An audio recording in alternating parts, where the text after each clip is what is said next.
हमारे साथ एक्सक्लूसिवली बातचीत करने के लिए जुड़ रहे हैं। पहली बार किसी न्यूज चैनल पे आ रहे हैं हरियाणा के पूर्व डिप्टी सीएम दुष्यंत चौटाला। चौटाला जी, आपका अभिनंदन है न्यूज 18 पर। मेरा पहला और बहुत स्पष्ट सवाल है कि बीजेपी और जेजेपी का गठबंधन टूट गया है, लेकिन सवाल यही है कि ये वाकई क्या ब्रेकअप है या फिर एक फिक्स्ड मैच खेल रहे हैं आप बीजेपी के साथ?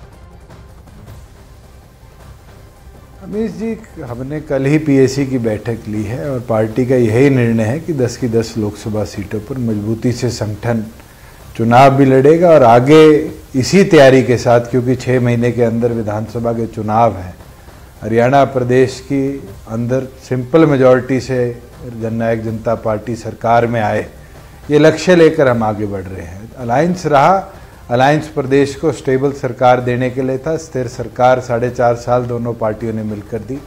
दोनों पार्टियों ने प्रदेश को आगे ले जाने का काम किया। एक रात पहले भविष्य के अंदर चौटाला साहब, आखिर क्या हुआ? एक रात पहले आपकी गृह मंत्री अमित शाह के साथ मुलाकात होती है, जेपी नड्डा से मुलाकात होती है और अगले दिन बीजेपी नेता राज्यपाल से मिलकर गठबंधन तोड़ देते हैं। कांग्रेस कह रही है, आम आदमी पार्टी कह रही है कि फिक्स्ड मैच खेल रहे हैं दुष्यंत चौटाला। 4.5 साल सत्ता की मलाई खाई और अब दिखावे के लिए अलग है।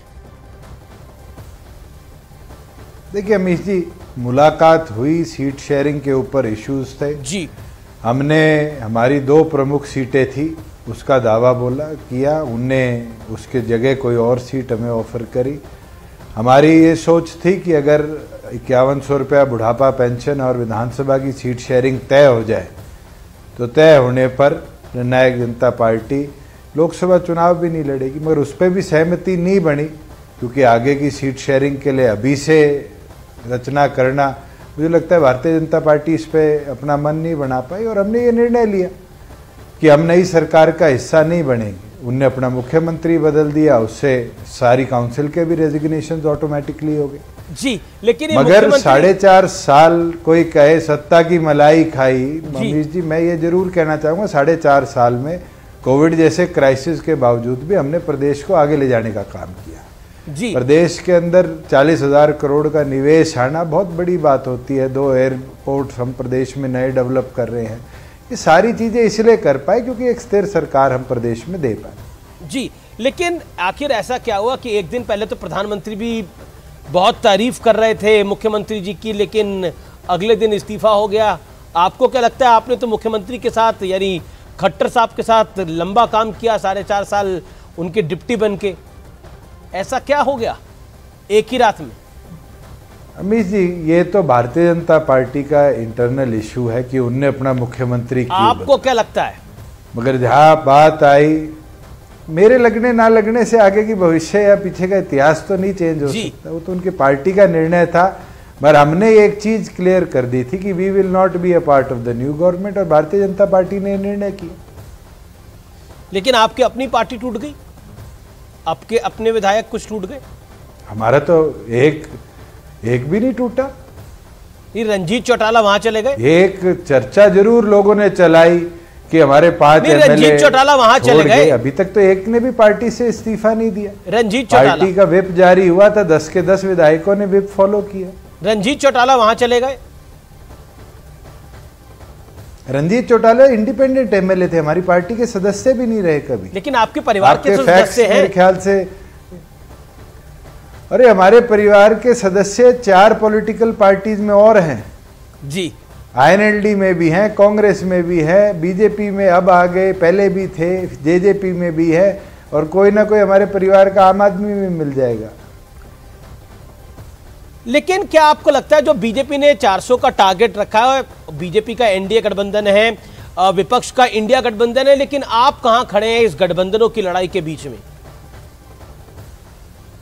अमीर जी, 400 की बात बहुत हाइपोथेटिकल बात है। इस देश ने इतिहास में भी देखा है, एक बार 77 के दौर में ये बात चला करती थी कि Indira is India, India is Indira ji, और जनता ने ऐसी हालत करी थी कि इंदिरा गांधी जी सरकार में भी नहीं आ पाई और मोरारजी देसाई इस देश के प्रधानमंत्री बने।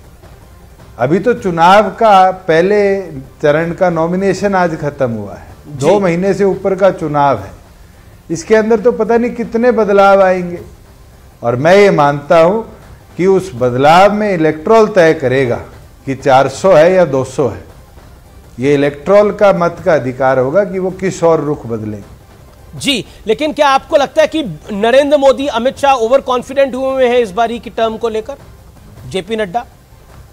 मैं पूरे देश की तो नहीं चर्चा कर सकता, मैं हरियाणा में बता सकता हूं। भारतीय जनता पार्टी के 10 सांसद थे। आने वाले भविष्य के अंदर शायद 4 सांसद भी बच जाए, बहुत बड़ी बात है। कांग्रेस के कितने आपको लगता है सांसद चुन के आ सकते हैं हरियाणा के अंदर? क्योंकि हुड्डा साहब तो बड़े जाट नेता। हरियाणा में अभी तो कांग्रेस ऐसी स्थिति पे है, जो अपने आप को मुख्यमंत्री बनाने के बाद दावे किया करते थे लोग, उनको बैसाखी आम आदमी पार्टी की लेनी पड़ी। 1 सीट आम आदमी पार्टी को कुरुक्षेत्र की दी और 9 सीटों में आज तक अपने कैंडिडेट नहीं तय कर पाई। राष्ट्रीय स्तर की पार्टी की ये हालत होना, मुझे लगता है कांग्रेस में तो लोग डर के भाग रहे हैं, चाहे वो भूपेंद्र हुड्डा हो, चाहे वो कुमारी शैलजा हो, चाहे रणदीप सुरजेवाला हो, चाहे किरण चौधरी जी हो। ये सब डर के ये सोच रहे हैं कि अपना पेंडा छुटवाओ, किसी और के टिकट चेप। लेकिन हाल ही में बहुत बड़ी घटना हुई है, दिल्ली के मुख्यमंत्री को ईडी ने अरेस्ट कर लिया है। इस घटनाक्रम पे आप क्या कहते हैं?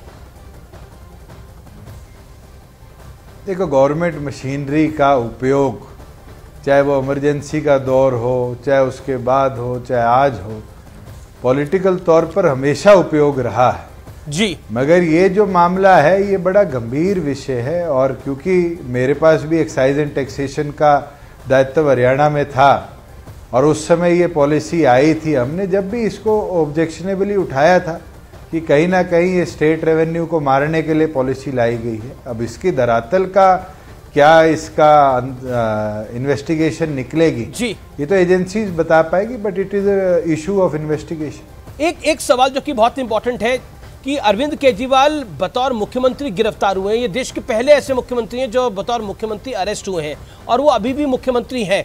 जेल में रहते हुए मुख्यमंत्री बने रहना क्या आपको शुचिता की राजनीति का एक एग्जाम्पल दिखाई देता है, जिस शुचिता की राजनीति को लेकर अरविंद केजरीवाल राजनीति में आए थे?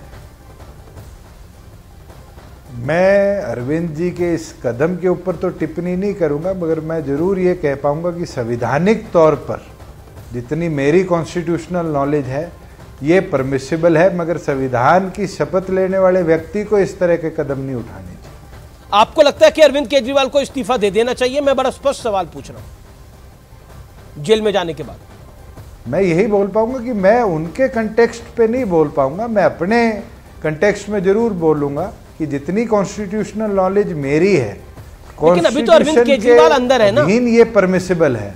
अभी तो अरविंद केजरीवाल अंदर है, तो सवाल तो उन्हीं का ही है। आप उन पर कुछ बोलने से बच रहे हैं, कहीं आम आदमी पार्टी के साथ अलायंस तो नहीं करने वाले हरियाणा में आप लोग? नहीं, हमारे अलायंस रहे हैं वो पहले 2019 के अंदर जी। 3 सीटों पर वो लड़े थे, 7 सीटों पर हम लड़े थे जी। मगर मैं इसलिए नहीं बोलना चाह रहा हूं कि उनके संगठन, उनकी सोच क्या होगी, वो उसके ऊपर है। मैं अगर उनकी जगह होता तो मैं 1 मिनट भी ना रहता। आप 1 मिनट पे नहीं रहते, लेकिन मेरा सवाल अब अगला ये है, क्या आम आदमी पार्टी के साथ अलायंस की कोई गुंजाइश है 2024 के लोकसभा चुनाव पे? नहीं, कांग्रेस का और आम आदमी पार्टी का बिल्कुल हो गया, लेकिन आपकी भी गुंजाइश है? जाने का उचित नहीं। अगर सीट एडजस्टमेंट हो जाए तो गुंजाइश है? बिल्कुल नहीं, नेवर। अच्छा, आपका दुश्मन नंबर 1 कौन है? पॉलिटिकल दुश्मन नंबर 1 कौन है, बीजेपी या कांग्रेस और आम आदमी पार्टी? मैं आपसे पूछ लूं, चैनल्स में आपका दुश्मन नंबर 1 कौन सा है, आप बता सकते हैं? सारे आपके कॉम्पिटिटर्स। हमारा राइवल जो हमारे नेक्स्ट होता है वो हमारा राइवल होता है, जो हमारे ऊपर होता है वो भी हमारा राइवल होता है। तो मैं आपसे सवाल पूछ रहा हूं, आप पॉलिटिकल पार्टी, आप चुनावी समर में जा रहे हैं, बीजेपी को आप नंबर 1 दुश्मन मानते हैं, पॉलिटिकल दुश्मन, और या फिर कांग्रेस को? मैं आपकी भाषा में बोल देता हूं, जो टीआरपी में आपसे ज्यादा ऊपर होगा उसको पिछाड़ना मेरे को लगता है आपका लक्ष्य होता है जी, और वही हमारा लक्ष्य है। जो चुनावी मैदान में हमारे आगे उसको पिछाड़ के हम चुनाव जीतेंगे, जब तो हम लोगों का नेतृत्व कर पाएंगे। यानी आप दोनों दरवाजे खुले रखना चाहते हैं, कांग्रेस भी नाराज ना हो, आम आदमी पार्टी नाराज भी ना हो, दूसरी तरफ बीजेपी के साथ भी बात चलती रहे? बिल्कुल नहीं, हमारा लक्ष्य है 46 विधानसभा हम जीत के आए, लोकसभा में हरियाणा की रिप्रेजेंटेशन जेजेपी के सिंबल से जाए, हरियाणा की बात को लोकसभा में बोलने वाला कोई व्यक्ति चुनकर जाए, ये हमारा लक्ष्य है। जी, मेरा अगला सवाल आपसे, पंजाब में भारतीय जनता पार्टी ने एक बड़ी सेंधमारी करी है, रवनीत बिट्टू को बीजेपी में शामिल करा दिया है। आम आदमी पार्टी के 2 सिटिंग एमपीज बीजेपी में ज्वाइन करने जा रहे हैं। क्या आपको लगता है बीजेपी अपनी पकड़ पंजाब में मजबूत कर रही है? पंजाब की राजनीति को लेकर आप क्या कहते हैं, क्योंकि अकाली दल के साथ आपके पारिवारिक रिश्ते रहे हैं।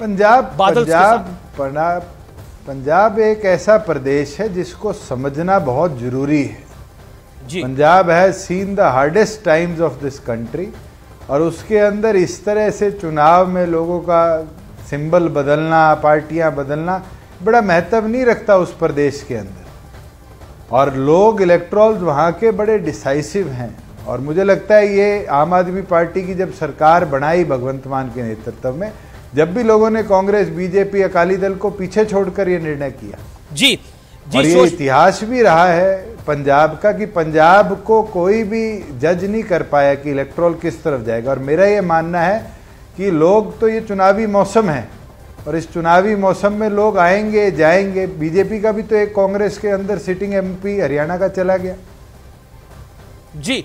मेरा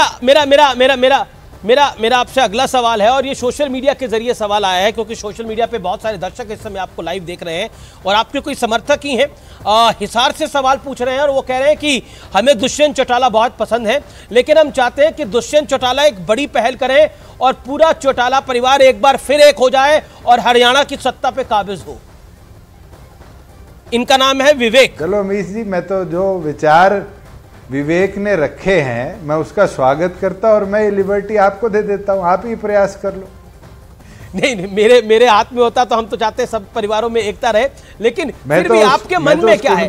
ये सवाल तो सोशल मीडिया से आया, क्या आपके मन में क्या है, या फिर क्या हम मान सकते हैं कि आने वाले कुछ महीनों में, आने वाले सालों में कुछ होगा? मुझे लगता है कि ये निर्णय और ये कदम उठाने का काम घर के बड़े करें तो ज्यादा बेटर है। हमारा इसके ऊपर चर्चा करने का भी औचित्य नहीं बनता। दुष्यंत भाई, आपका दिल खुला हुआ है, आप कह रहे हैं, आपके दिल में कटुता नहीं है। से मुझे नहीं लगता हमारे राष्ट्रीय अध्यक्ष ने कभी इस बात को मना किया होगा जी। चलिए, आखिरी सवाल, फाइनल नंबर हरियाणा में कितना है? 10 में से कितनी आ रही है आपकी पार्टी की, जेजेपी की? मैं तो ये मानता हूं कि हमारे 3 से 4 सांसद जीत के पार्लियामेंट में जाएंगे, हमारा ये प्रयास रहेगा। बहुत बहुत शुक्रिया, आपने हर सवाल का स्पष्ट तौर पर जवाब दिया। Thank you so much Dushyant Chautala, pleasure having you, thank you so much. और न्यूज़ 18